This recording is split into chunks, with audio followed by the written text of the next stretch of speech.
Attention, embarquement immédiat.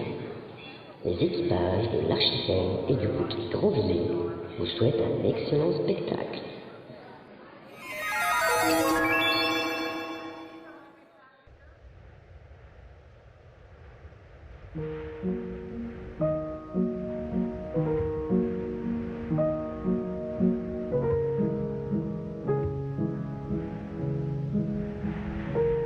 Quelque chose passa qui me fit presque défaillir, comme si l'haleine du printemps m'eût donné un baiser d'amour.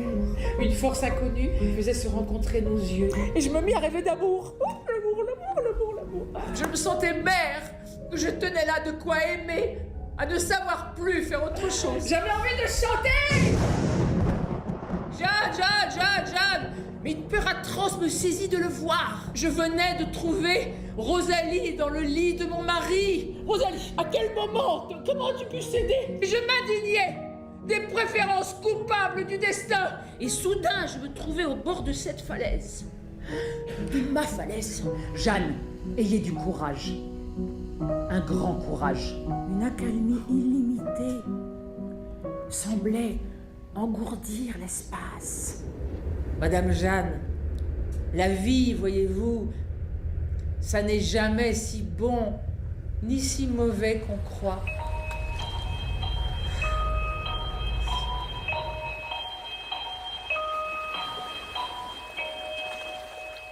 Clémentine, bravo pour cette pièce. Alors on sort de scène là. Oui. Hein. Donc vous allez revenir tout à l'heure discuter avec les spectateurs qui vont vous poser des questions. Mais là, moi je vais vous poser une première question. Oui. On a l'impression d'avoir vécu avec vous toute notre vie et vous faites partie de notre famille un peu. Et voilà, 35 pièces de théâtre, 100 films, 100 téléfilms, vous êtes rentrés chez nous. Donc vous avez eu 1000 vies, hein, vous avez fait de la musique avec votre fils, je crois même, vous avez fait un album, si mes souvenirs sont bons, écrit des livres, enfin vécu 1000 vies, voilà. Donc est-ce qu'il faut avoir vécu, c'est ça ma question, est-ce qu'il faut avoir vécu 1000 vies pour en jouer une seule? C'est beau comme question. Merci. Eh ben, je pense que... Alors, c'est un hasard, parce que moi, je n'avais pas prévu ça. Tu vois, je n'avais pas prévu ça, mais je pense que oui, en fait. Je pense que... Enfin, en tout cas, pour jouer Maupassant, je pense qu'il faut vraiment avoir beaucoup vécu. Et avoir vécu 1000 vies, c'est très beau, parce que beaucoup vécu, ça veut rien dire, en fait. Tu peux vivre plein de trucs, tu vois, plein de... Tu sais, tu es huissier, tu vois, tu vis plein de moments où tu... De situation, ouais. Non, mais tu vas chez les gens et t'es huissier, tu vois. Non, mais j'ai rien contre les huissiers, mais j'en ai eu quelques-uns dans ma vie. Mais je veux dire, tu peux être... et puis, il n'y a pas de saut métier. Je veux pas être méchante avec les huissiers. Mais tu peux être n'importe quoi et bon... Ça... Mais si, en fait, je pense que si. C'est une connerie que je dis. Je pense que dans tous les métiers, quand tu avances et que tu aimes ton métier, t'apprends, tu grandis, tu vois. Donc, je pense qu'effectivement, c'est chouette d'avoir vécu... De toute façon, la maturité... C'est vraiment un truc merveilleux pour un comédien ou une comédienne. C'est leur connerie de nous dire qu'il ne faut pas vieillir, ça c'est leur problème, si tu veux. C'est les gens qui ont des problèmes qui disent ça. Moi, j'ai pas ce problème, au contraire, je pense qu'il faut de la maturité. Et c'est marrant que tu me parles de ça pour être comédienne, pour engranger, tu vois, des trucs, quoi, des épreuves, des machins, des joies, la vie, quoi, les montagnes russes, et puis les prendre parce que tu sais que quand tu vas être sur scène, tu pourras les transformer, parce que là, Maupassant, mais c'est parce que c'est Maupassant. Il y a d'autres pièces où tu as moins besoin de cette chose-là, tu vois. Mais là, c'est tellement vibrant ce texte, c'est tellement la passion Maupassant, c'est la vie effrénée. C'est vrai, enfin, quand on voit la vie qu'il a eue, c'était quelque chose d'incroyable. Enfin, le mec, il a peur de rien. Tu vois. Aujourd'hui, c'est une leçon, Maupassant, en plus. D'ailleurs, c'est marrant parce que je me dis que si les gens le reçoivent comme ça, parce qu'on est dans une période où tout le monde a peur de tout. On a peur de parler, on a peur de faire, on a peur que ça marche pas, on a peur... Donc, Maupassant, il n'avait pas du tout peur, lui. C'était le contraire. Et je pense que c'est peut-être pour ça que les gens reçoivent comme ça. C'est cru, c'est pur, tu vois, c'est... Voilà, le ciel, machin... Eh ben oui, on pleure parfois les illusions avec autant de tristesse que les morts. Ben oui, bam, bim, tu vois, c'est... Donc, en fait, c'est tellement riche, Maupassant, que oui, je pense que quand on est plus mûr, on a plus accès, tu vois. Mais moi, je trouve ça magnifique. Ce soir, il y avait des petits de 14 ans. Mais ça, c'est merveilleux, ça. Pour moi, c'est des petites graines que Maupassant plante. Et ça, c'est important, parce que c'est la beauté aussi. C'est la beauté. C'est la beauté de la... Peut-être que ça va faire des vocations. Ben oui, peut-être. Même d'avoir envie de connaître plus Maupassant, tu vois. Mais bon, ça, il faut aller dans les écoles aussi. Hein. Bon, on va les écouter, alors. Poser leurs questions, s'ils en ont. Exactement. Alors, à tout de suite. Ouais. Alors, ça va, vous n'êtes pas trop fatigué? Et vous, surtout? Non, moi, je suis nettoyée. C'est comme un bon bain de mer, ce spectacle pour moi. Est-ce que vous avez des petites questions? Comment fait-on pour apprendre un texte aussi long? Alors, comment fait-on, c'est une question qu'on pose souvent, pour apprendre un texte aussi long? Ben, on met des oreillettes. Non, bah non. Pas de réaction. Non, il faut travailler. Quoi, en fait. Je pensais que c'était pour travailler les oreillettes. Pour réviser. Non, mais non, pas jamais d'oreillettes, c'est un mauvais. Non. Enfin, oui, quand je serai gâteuse, peut-être. Non, mais pas pour Non, mais quand on a la... moi, réviser pour l'instant, je rigole, je fais une blague idiote encore. Mais non, il faut travailler, quoi, en fait, et puis le mâcher, le mâchouiller, le refaire. Évidemment, la tournée, c'est génial parce que vous jouez tous les jours je joue pratiquement tous les jours dans des salles différentes, avec le public différent. C'est incroyable, c'est très exotique, quoi. Même de 50 km près, les gens sont vraiment différents. Enfin, et du coup, ben, ça vous entraîne à le mâchouiller, ce texte. Et quand il y a un jour de relâche, par exemple, et ben, il repose comme une bonne sauce, vous voyez. Et puis hop, le lendemain, hier, j'ai pas joué, par exemple, c'était ma relâche. Et du coup, ce soir, puis j'étais contente parce que je savais que la salle était pleine. Et puis, j'aime bien votre ville. Ah non, mais je me suis baladée cet après-midi avec Laurie, justement. On a fait pas mal de conneries. Il y a des magasins ici, des trucs. Oui, il y en a un que j'adore, qui est un peu dingue, avec un monsieur qui bricole des trucs. Enfin bon, bref, un autre des antiquités, des brocantes et des trucs qui font penser à Maupassant. Vous voyez, des choses qui... Oui, enfin voilà, c'est génial. Alors, j'ai vu que tu voulais me poser une question, quelqu'un. Voilà. Ah, je t'entends pas du tout, tu sais, alors là, pardon, hein.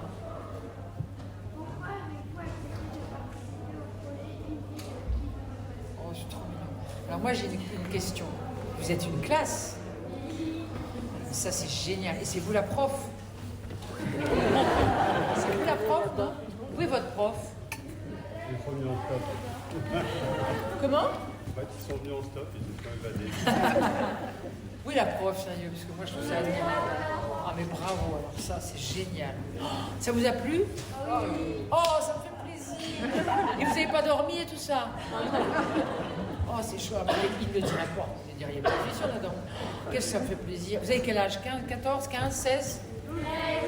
13, oui. Grand. Oh, elle a 13 ans, là, mais c'est magnifique, je l'avais envie de les voir. Et vous avez ça au programme, c'est ça? Ah oui, vous étudiez du Maupassant. Qu'est-ce que vous étudiez comme Maupassant en ce moment? 3 nouvelles, la parure.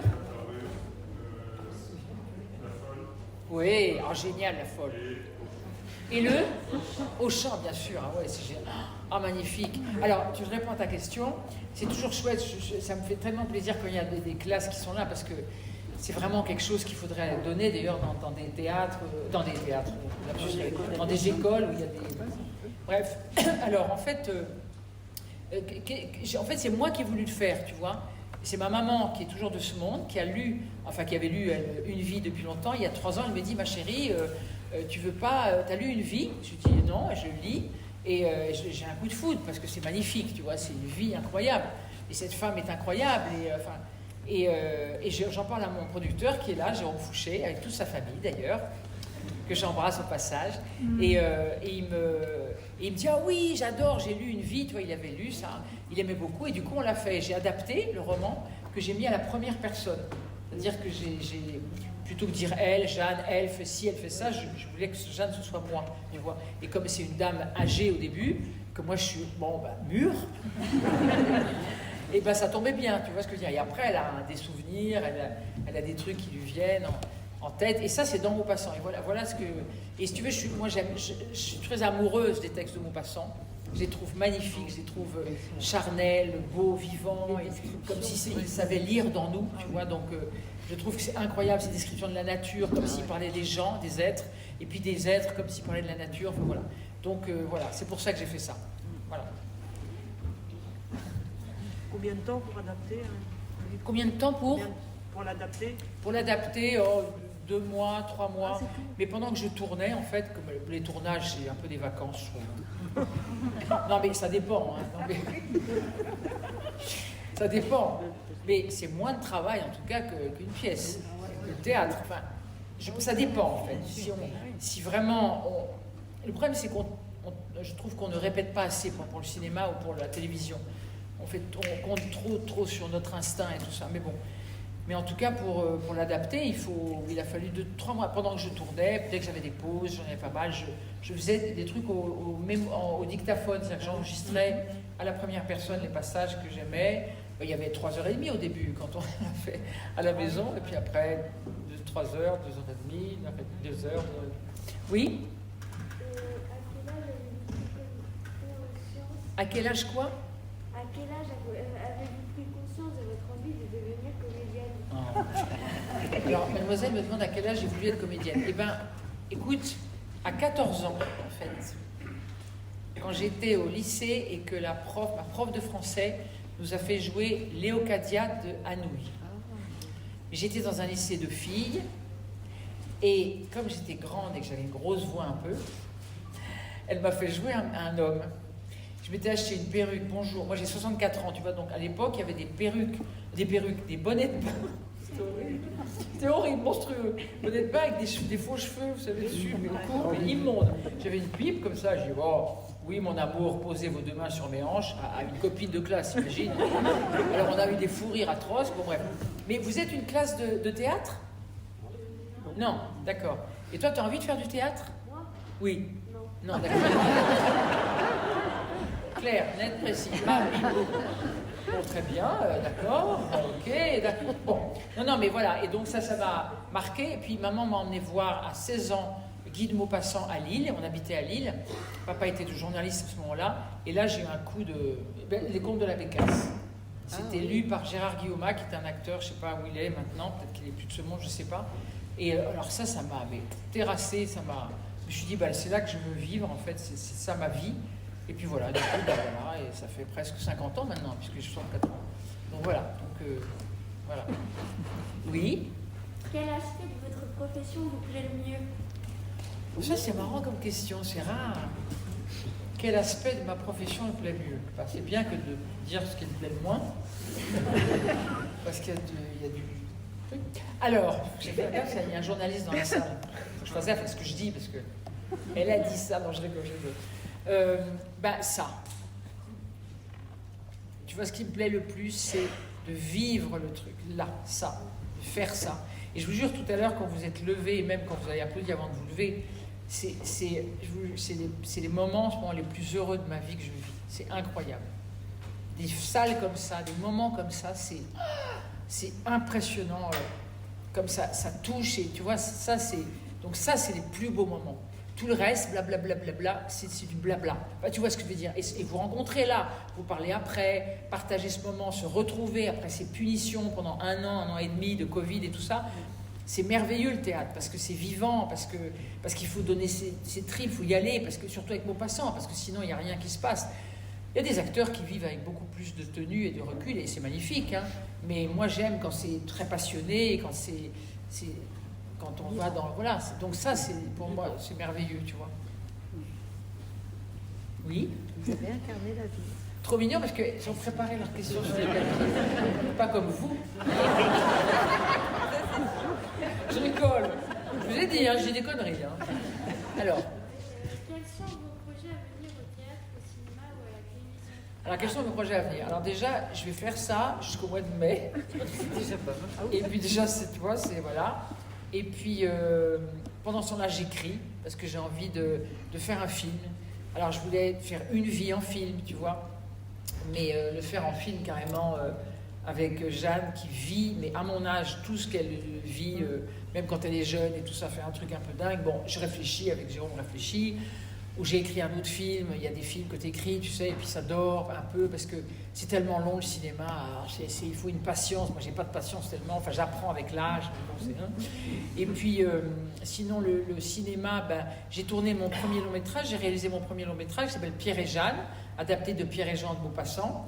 Pierre et Jean aussi, c'est magnifique. Alors, je fais une parenthèse, qui a lu Une vie dans la salle?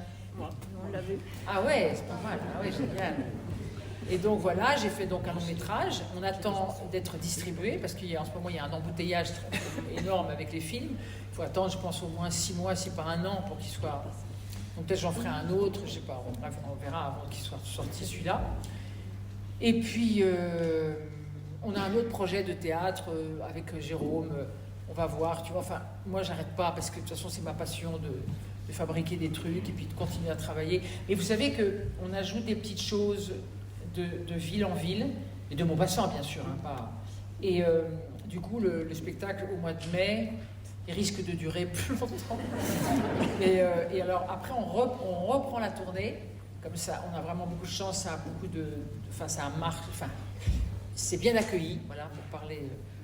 Et du coup on va être de septembre à décembre encore faire une vie. Et donc ça va évoluer, puis à un moment donné on viendra, on verra, voilà. C'est un travail incessant et qui ne s'arrête jamais. Voilà. Donc voilà. Oui, je t'écoute. Parmi les pièces du répertoire, quelles sont celles qui sont votre préférence? Parmi le répertoire, qu'est-ce que je préfère? Maupassant. comme la jeune fille qui dit vos comédiennes, non. Ben voilà, Maupassant. Dis-moi. Ah pardon, une camarade à toi, d'accord? Merci. Quelle est la formation théâtrale que vous avez reçue? Alors, au début, la formation, le jeune homme me demande la formation. Au début, j'ai pris des cours à Lyon. J'étais petite, quoi, enfin jeune, j'avais 16 ans. Et puis, pour préparer le conservatoire, à Paris, ils m'ont refusé. Oh, ça, c'était horrible. C'est un CRS qui m'a consolée, je vous jure que c'est vrai. Ah, je pleurais toutes les larmes de mon corps à la Concorde, c'est à Paris. Je dis, mais qu'est-ce que vous arrivez avec son âme comme ça? C'est marrant, il a été adorable. Depuis, moi j'aime bien les CRS. Non mais il était, il faut pas pleurer comme ça, il m'a dit, vous inquiétez pas, tout ira bien. Puis bon, c'est vrai que finalement aujourd'hui, mais c'était marrant, quoi. Il était tout gentil, enfin. Bon bref, et donc après j'ai essayé la rue Blanche, ils m'ont refusé, alors ça... Tu vois, j'ai été refusée à pas mal de trucs officiels, donc après j'ai pris des cours privés, quoi. Enfin privés, des cours, quoi. Pourquoi tu me demandais ça? Hein? Tu veux faire du théâtre, toi? Non. J'ai dû vous dégoûter. Dans Dernière question.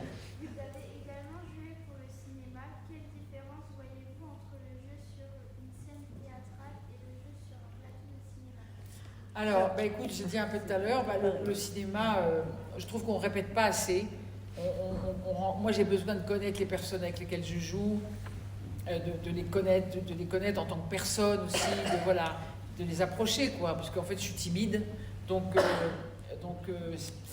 voilà. Et la différence, c'est qu'au théâtre, tu peux répéter, toujours travailler, parce que chaque jour, tu refais. Et en fait, c'est passionnant, quoi. C'est un apprentissage aussi tout le temps. Et puis le cinéma, mais j'aime beaucoup le cinéma, mais il faut tomber vraiment sur des metteurs en scène. Et puis il faut travailler comme on veut avant. Mais tu vois, c'est délicat. Il faut tomber sur des gens qui te mettent en confiance. Au théâtre, il n'y a pas le droit de se tromper, il n'y a pas le choix. On peut pas se oui, tromper. c'est vrai qu'au théâtre, il n'y a pas le choix. On peut toujours. Le cinéma, oui, mais c'est magique aussi le cinéma. Oui, aussi. Mais il faut être en confiance. Moi, j'ai tourné là avec Lelouch une petite scène dans son prochain film qui va sortir, mais on s'aime beaucoup, j'ai confiance en lui, il me connaît. Voilà. C'est important, c'est comme dans la vie, l'amitié ou l'amour. Il faut que quelqu'un vous connaisse bien pour savoir jusqu'où vous pouvez aller, vous voyez. Parce que les metteurs en scène, une fois ils vous rencontrent, ils ne connaissent pas. Et moi, je ne les connais pas, donc ça me fait peur. Et voilà, je ne suis pas toujours très à l'aise. On donne moins. Comment? On donne moins quand on ne connaît pas. On donne moins quand on ne connaît pas, absolument, parce qu'on est moins libre. Donc on est là, on n'ose pas, quoi. Bon. Oui, mademoiselle. Vous avez acquis une notoriété certaine dans une profession où il y a beaucoup de candidats et peu d'élus. Comment vivez-vous Comment quoi? Célèbre. votre célébrité? Comment je vis ma célébrité? Oh, c'est dingue comme question. Ben, ça dépend. Alors ce soir, mais alors comme ça. Non, ben, en plus ce soir, il ne s'agit même pas d'être célèbre, c'est que tu vis quelque chose, tu vois. Ben, ma célébrité, j'y pense pas, tu vois. Quand j'étais aujourd'hui dans Granville, je rencontre que des copains, des copines, qui me disent des trucs super gentils. Donc, en fait, c'est génial pour moi. Ce qui est moins génial, c'est pour, par exemple, si je suis avec un amoureux, tu vois, surtout s'il est jaloux, alors là, bon. Et ce qui est un peu plus gênant, c'est avec mes enfants, tu vois. Mais mes enfants, maintenant, ils sont grands, donc ils comprennent. Mais quand ils étaient plus petits, c'était un peu gênant, tu vois. Mais en fait, et puis maintenant, si ça fait un moment que, toi, tu es toute jeune, mais ça fait un moment que certaines personnes, on se connaît, enfin, on se connaît sans se connaître, mais la relation, tu vois, les gens, ils sont très gentils, tu vois, ils sont chaleureux quand ils m'arrêtent dans la rue, tu vois. Donc, en fait, c'est super. Et voilà, les gens sont intelligents, c'est pas des... Donc voilà, et puis ils sont généreux, voilà. C'est tout. Oui, mais parce que vous émanez la simplicité. Oui, là, ah oui, merci, c'est gentil. Mais parce que je me sens pas actrice, Voilà. moi, je suis une femme comme Non, tout le mais- monde, et puis donc voilà. Et donc quand c'est simple, c'est génial. Voilà. Et ici, c'était comme ça. Oh ben, ah mais c'est Clémentine, ça, bah, comment ça va? Ben, super. Et tout, c'était génial et tout. Ah ben oui, ben. Et puis alors, la dame, elle le disait à un jeune gars, un vendeur, elle disait, ben c'est quand même, tu t'en foutais, le mec, bah forcément. Parce qu'il y a des gens qui ne me reconnaissent pas. Enfin, heureusement, comment on s'en fout, puis il était trop jeune. Il ne me connaît pas encore. Il est trop jeune, ce petit crétin. Non, je rigole. Et elle me dit, ah ben je vais vous voir ce soir. Je dis, ah ben génial. Puis on discute et tout ça. Enfin, puis il y a des gens qui ne me reconnaissent pas aussi. Et ça, c'est génial. Ouais, et ça, c'est génial. Parce qu'on discute et c'est chouette aussi justement ce monsieur qui s'appelle Eric, qui a une boutique extraordinaire dans la rue, là, qui monte, je ne sais pas comment elle s'appelle, où il vend des... Comment? Rue des Juifs. Rue des Juifs. Rue des Juifs. Rue des Juifs, une rue qui monte à droite, et il y a des trucs aux arbres, et puis c'est alors génial. Moi j'ai acheté 2 paires de pompes, alors fantastique. Et j'ai failli les mettre ce soir. Non, je sais pas. Ah non, c'est pas ça. Il est là. C'est où elle est ta rue? Où elle est ta rue? Rue Charles Guibault. Charles Guibault, voilà. Voilà, en face de Chandaline, où vous êtes allé, la dame me dit. Il y a des espions en plus qui viennent là. Mais bon, et voilà, et voilà. Enfin bon, écoutez, on ne va pas faire 1 heure. Moi, je resterai là toute la nuit avec vous. Mais bon, merci à vous. Merci à vous. Et vive la vie. Et vive l'amour au théâtre. Merci.